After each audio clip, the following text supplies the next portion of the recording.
கிறிஸ்துவுக்குள் அன்பானவர்களே, ஆண்டவராகிய இயேசு கிறிஸ்துவின் நாமத்தினாலே உங்களை நான் வாழ்த்துகிறேன். நாம் இந்த லெந்து நாட்களில் உபவாசத்தை குறித்த செய்திகளை வேதத்தின் அடிப்படையில் நாம் தியானித்து கொண்டு வருகிறோம். 40 செய்திகளை நான் உங்களுக்கு கொடுப்பேன் என்று சொல்லியிருந்தேன். அதன் அடிப்படையில் இன்றைய நாளின் செய்தி எஸ்றா 8ஆம் அதிகாரம் 23ஆம் வசனம். எஸ்றா 8:23. அப்படியே நாங்கள் உபவாசம் பண்ணி எங்கள் தேவனிடத்தில் அதை தேடினோம், எங்கள் விண்ணப்பத்தை கேட்டறினார். அன்பானவர்களே, எஸ்றா 8:23ஆம் வசனத்தை தியானிப்பதற்கு முன்பதாக இதன் பின்னணியை நாம் புரிந்து கொள்ள வேண்டும் என்றால் தொடர்ந்து அதற்கு முன்னால் வருகிற 2 வசனங்களை நாம் கண்டிப்பாக வாசிக்க வேண்டும். அதாவது எஸ்றா 8ஆம் அதிகாரம் 21, 22 நான் வாசிக்கிறேன். அப்பொழுது நாங்கள் எங்கள் தேவனுக்கு முன்பாக எங்களை தாழ்த்துகிறதற்கும் எங்களுக்காகவும் எங்கள் பிள்ளைகளுக்காகவும் எங்கள் சகல பொருள்களுக்காகவும் செவ்வையான வழியை தேடுகிறதற்கும் நான் அங்கே அந்த அகாவா நதி எண்டையிலே உபவாசத்தை கூறினேன். வழியிலே சத்துருவை விலக்கி எங்களுக்கு துணை செய்யும்படிக்கு நான் ராஜாவினிடத்தில் சேவகரையும் குதிரை வீரரையும் கேட்க வெட்கப்பட்டிருந்தேன்.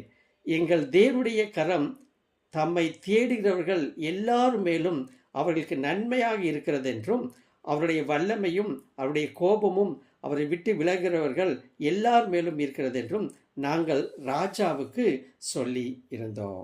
எனக்கு அன்பான தேவனுடைய பிள்ளைகளை, இங்கே பாருங்க, சொல்லி இருந்தோம், நாங்கள் உபவாசித்தோம் என்று சொல்லுகிறது. நான் ஏற்கனவே உங்களிடத்தில் சொல்லியிருந்தேன், இந்த உபவாசம் என்பது 2 வகையிலே செய்யப்படும்.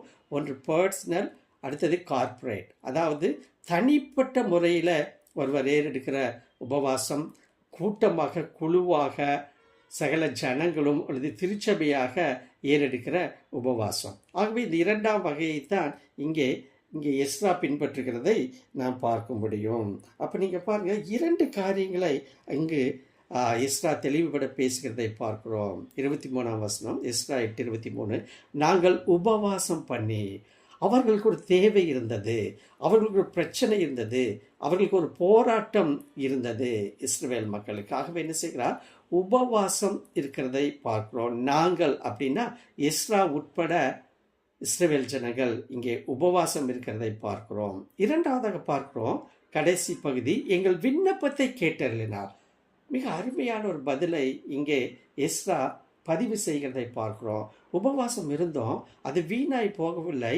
நாங்கள் எதற்காக உபவாசித்திருந்தோமோ அந்த காரியம் நிறைவேறும்படியாக கர்த்தர் கேட்டறினார். எனக்கு அன்பான தேவனுடைய பிள்ளைகளை, இந்த செய்தியை கேட்டுக்கொண்டு நீங்கள் யாராக இருந்தாலும் சரி, ஏதாவது ஒரு காரியத்தை நீங்கள் மனதிலே வைத்து, அது எதுவாக இருக்கட்டும், நீங்கள் உபவாசத்தோடு கூட ஆண்டவரை தேடுகிற பொழுது நிச்சயமாகவே அதற்கு பதில் உண்டு என்பதை நீங்கள் அறிந்து கொள்ள வேண்டும்.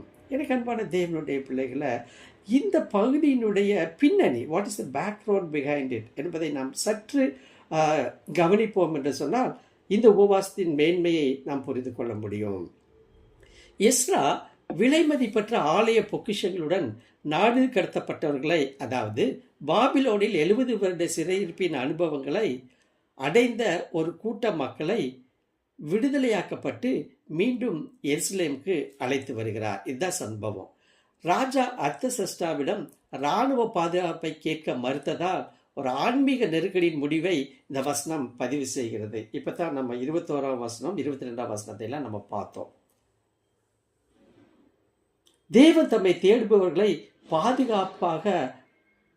பாதுகாப்பதாக முன்னர் அறிவித்த எஸ்றா ஏதோ பாசாங்கத்தனமாக தோன்றுவதையோ அல்லது கடவுளின் நற்பெயருக்கு களங்கம் விளைவிப்பதையோ தவிர்க்க அவர் என்ன செய்கிறார், ஆண்டவர் எங்களை காப்பார், எங்களை பாதுகாப்பார் என்று சொல்லி ஏற்கனவே அர்தசஷ்டாவிடம் அவர் சொல்லிவிட்டார். ஆகவே மீண்டும் துணை வேண்டும், பலசாலிகள் வேண்டும், குதிரை வீரர்கள் வேண்டும், பாதுகாப்பு வேண்டும் என்று கேட்பது, இவர் என்ன நினைக்கிறார், தேவனின் பெயரை அவப்பெயராக மாற்றுகிறோம் என்பதை நினைத்து அதற்காக நாம் தேவனிடத்திலேயே செல்லுவோம், அவர் வேண்டிய காரியத்தை நிறைவேற்றுவார் என்று சொல்லி அகாவே என்கிற இடத்துல உபவாசம் அறிவிக்கிறதை பார்க்கிறோம். நடந்தது என்ன, இதன் விளைவாக பாதுகாப்பான பயணம் தேவன் மூலமாக அவர்களுக்கு கிடைத்தது. அதைத்தான் 8:23 பிற்பகுதியிலே சொல்லுகிறார், எங்கள் விண்ணப்பத்தை கேட்டறினார். எனக்கு அன்பான தேவனுடைய பிள்ளைகளை, இந்த நாளில் இந்த வசனத்தை தியானிப்பதன் மூலமாக 3 மிக முக்கியமான வரலாற்று சூழலின் அடிப்படையில் நாம் காரியங்களை கற்றுக்கொள்கிறோம். முதலாவதாக இது ஒரு குழப்பம் நிறைந்த சூழ்நிலை. எஸ்ரா பாபிலோனிலிருந்து எருசலேமுக்கு நாடு கடத்தப்பட்டவர்களின் ஒரு குழுவை, அதாவது ஆண்கள், பெண்கள் மற்றும் குழந்தைகள் உட்பட வழிநடத்தி சென்று ஆலயத்திற்காக ஏராளமான தங்கத்தையும் வெள்ளியும் எடுத்துக்கொண்டு வருகிறார். இது ஒரு 900 மைல் பயணம். கொள்ளையர்கள் மற்றும் அவர்களுக்கு விரோதமான கூட்ட மக்கள் அநேகம் அந்த பயணத்தில் இருக்கிறார்கள். தேசங்களில் அவர்களோடு கூட ஆபத்து இவர்களுக்கு வர நேரிடும். ஆகவே இந்த குழப்பமான சூழ்நிலையில் எஸ்ரா அவருடைய மக்களும் ஏறெடுக்கப்பட்ட உபவாசம்தான் இது என்பதை நாம் புரிந்து கொள்ள வேண்டும். இரண்டாவதாக, ஆண்டவருக்கு ஒரு நற்பெயர் பிரச்சனையை கொண்டு வர வேண்டாம் என்பதில் அவர் மிகவும் முனைப்பாக இருக்கிறதை பார்க்கிறோம். ஏனென்றால் முன்னதாகவே எஸ்ரா ராஜா அர்த்தசஷ்டாவிடம் நமது தேவனுடைய கரம் தம்மை தேடுகிற அனைவர் மேலும் நன்மைக்காக இருக்கிறது என்று சொல்லி எஸ்ரா 7:6 குறிப்பிடுகிறார். எனவே ராஜா தனது விசுவாசத்தையும் கடவுளின் வல்லமையும் சந்தேகிப்பார் என்று பயந்து அவர்களை பாதுகாக்க ஒரு இராணுவ பாதுகாவலரை கேட்க அவர் வெட்கப்படுகிறார்.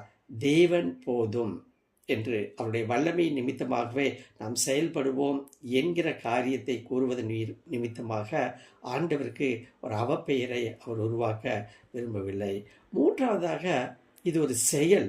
இதை தீர்க்க எஸ்ரா தங்களை தாழ்த்தி கொள்ளவும், குறிப்பாக தேவனிடம் பாதுகாப்பான பயணத்திற்காக கேட்கவும் அகாவா நதிக்கரையில் ஒரு உபவாசத்தை அறிவிக்கிறதை நாம் பார்க்கிறோம். எனக்கு அன்பானவர்களை, நான்காவதாக இந்த உபவாசத்தின் விளைவு என்று பார்ப்போம் என்று சொன்னால் எஸ்ரா 8:21-23 நாம் வாசிப்போம்.